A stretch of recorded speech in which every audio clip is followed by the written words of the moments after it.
Assalamualaikum warahmatullahi wabarakatuh. Apa kabar buat kalian semua? Semoga dalam keadaan sehat walafiat. Ketemu lagi bersama Kak Pran di channel Manfaat Alam Kehidupan.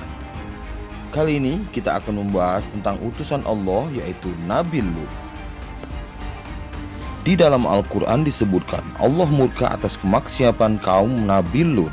Selain menyembah berhala, mereka dikenal gemar berzina, penyuka sesama jenis, dan kemaksiatan lainnya. Sodom, inilah kota yang lenyap di telan bumi di wilayah yang diyakini sebagai tempat peradaban kaum Nabi Lut alaihi salam ini sirna akibat bencana dahsyat. Dalam Al-Quran disebutkan Allah murka atas kemaksiatan kaum Nabi Lut. Selain menyembah berhala, mereka dikenal gemar berzina, penyuka sesama jenis, dan lain sebagainya. Di dalam buku 25 Kisah Nabi dan Rasul karya Woro Lestari dan kawan-kawan, kaum Sodom digambarkan memiliki sikap yang sangat kasar dan tidak memiliki sopan santun. Mereka terkenal sangat keji, gemar merampok, menindas yang lebih lemah, dan melakukan kemungkaran di mana saja. Kaum Sodom bahkan melakukan perbuatan yang sangat kotor dan belum pernah dilakukan oleh penduduk bumi sebelumnya, yaitu menyukai sesama jenis. Allah Subhanahu wa Ta'ala sangat membenci perbuatan ini yang melarang umatnya untuk menyukai sesama jenis. Allah Subhanahu wa Ta'ala telah menyebutkan dalam firman pada Al-Quran surat An-Anbiya ayat 74-75 bahwa semua penduduk di negeri Sodom melakukan perbuatan keji kecuali orang-orang yang tinggal di rumah Nabi Lut alaihi salam. Yang surat An-Anbiya ini berbunyi, kepada Lut kami telah berikan hikmah dan ilmu, dan telah kami selamatkan dia dari azab yang telah menimpa penduduk kota yang mengerjakan perbuatan keji. Sesungguhnya mereka adalah kaum yang jahat lagi fasik. Kami memasukkan Nabi Lut ke dalam rahmat kami. Sesungguhnya dia termasuk golongan orang-orang yang saleh. Banyak pendatang di kota Sodom yang sering kali menjadi korban perbuatan buruk mereka. Mereka yang berani melawan tak segan-segan akan dibunuh. Jika orang yang menjadi pendatang merupakan pria tampan, maka ia akan menjadi rebutan penduduk pria. Begitupun sebaliknya kepada kaum perempuan. Dakwah Nabi Lut kepada kaum Sodom dengan sabar membimbing mereka agar menyadari perbuatannya. Tak seorang pun ada yang mau mendengarkan, bahkan kaum Sodom mengancam dan melakukan kejahatan kepada Nabi Lut hingga berniat untuk mengusir Nabi Lut dari kota tersebut. Hal ini sebagaimana yang dikisahkan dalam Al-Quran surat Asy-Syu'ara ayat 160-167 yang artinya berbunyi, kaum Lut telah mendustakan para rasul ketika saudara mereka Lut berkata kepada mereka, mengapa kamu tidak bertakwa?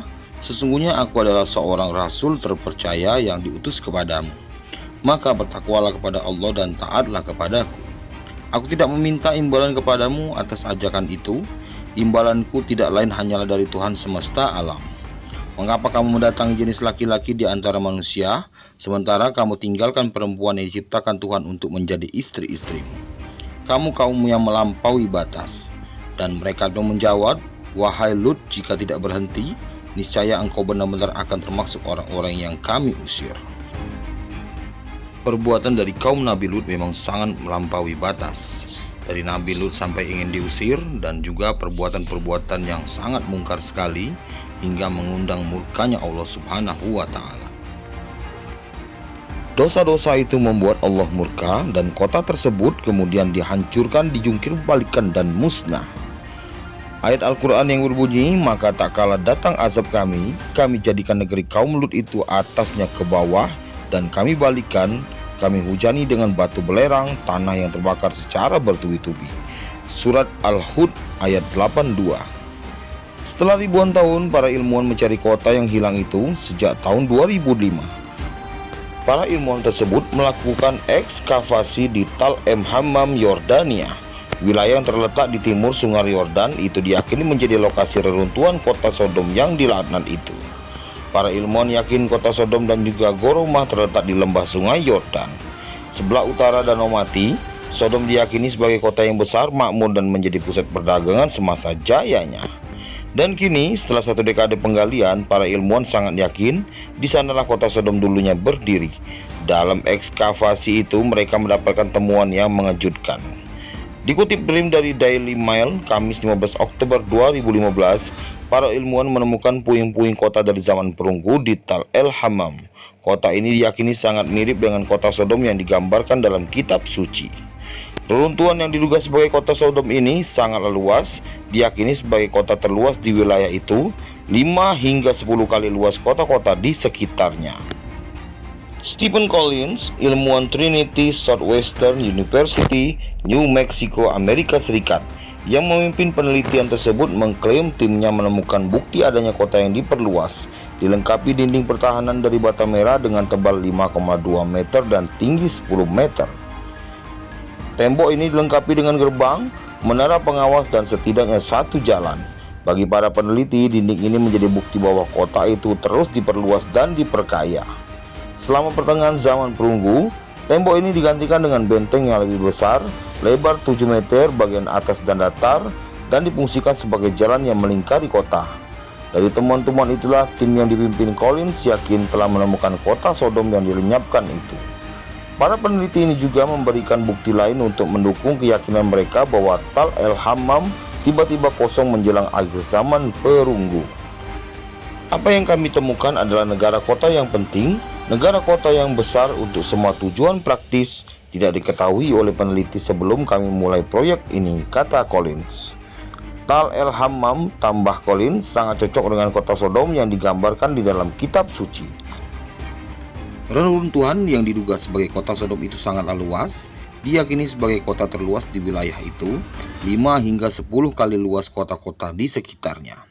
Stephen Collins, ilmuwan Trinity Southwestern University, New Mexico, Amerika Serikat, yang memimpin penelitian tersebut, mengklaim timnya menemukan bukti adanya kota yang diperluas dilengkapi dinding pertahanan dari bata merah dengan tebal 5,2 meter dan tinggi 10 meter.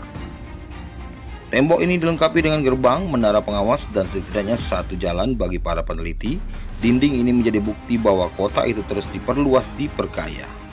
Selama pertengahan zaman perunggu, tembok itu digantikan dengan benteng yang lebih besar, lebar 7 meter, bagian atas datar, dan difungsikan sebagai jalan yang melingkari kota.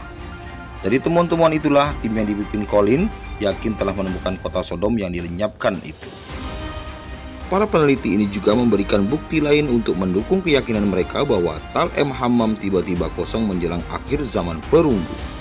Apa yang kami temukan adalah negara-negara kota yang penting, negara kota yang besar untuk semua tujuan praktis, tidak diketahui oleh peneliti sebelum kami memulai proyek kami, kata Collins. Tal El Hammam, tambah Collins, sangat cocok dengan kota Sodom yang digambarkan di dalam kitab suci sebagai kota besar yang subur di kota timur Kikar. Sehingga saya menyimpulkan bahwa siapapun yang ingin menemukan kota Sodom, seseorang harus mencari kota terbesar yang ada di area ini pada zaman perunggu pada masa Ibrahim, tambah dia. Menurut Collins, saat tim melakukan penelitian, mereka dengan jelas memilih Tal El Hammam sebagai lokasinya, sebab mereka yakin wilayah ini merupakan kota yang berukuran 5 kali kota-kota lain pada zaman perunggu. Dan selanjutnya Collins berujar, kami tahu sangat sedikit tentang zaman perunggu di selatan lembah Sungai Yordan. Kebanyakan peta arkeologi area ini kosong. Menurut dia, wilayah ini menjadi gurun tak berpenghuni selama lebih dari 700 tahun. Tapi kemudian setelah 7 abad, wilayah ini mulai berkembang lagi sebagaimana ditunjukkan adanya gerbang besi besar yang mengarah ke kota. Para ilmuwan sangat yakin dengan temuan ini, sebab telah membandingkan temuan-temuan itu dengan fase akhir permukiman lain di wilayah ini. Sehingga para arkeolog pimpinan Collins yakin wilayah ini menjadi kandidat terbaik sebagai kota Sodom yang hilang itu. Al-Quran dan kitab-kitab lainnya banyak membahas tentang sejarah Sodom. Tal El Hammam persis dengan setiap kriteria Sodom yang disebutkan di dalam kitab-kitab tersebut. Lantas, apakah reruntuhan kota yang ditemukan itu benar-benar kota Sodom? Meskipun jika temuan ini bukanlah kota Sodom yang dikisahkan dalam kitab-kitab, para ilmuwan mengatakan penemuan ini masih sangat penting sebab telah menunjukkan adanya sebuah kota yang sangat luas. Kita sebagai umat Islam meyakini bahwa kisah 25 Nabi dan Rasul di umat Islam memang benar nyata adanya. Nah, buat teman-teman, semoga kisah ini bisa bermanfaat buat kita semua dan menjadi pelajaran yang berharga buat kita semua. Dan Kak Frans pamit undur diri. Jangan lupa subscribe, like, dan komen agar tidak ketinggalan video bermanfaat selanjutnya. Kak Frans pamit undur diri. Assalamualaikum warahmatullahi wabarakatuh.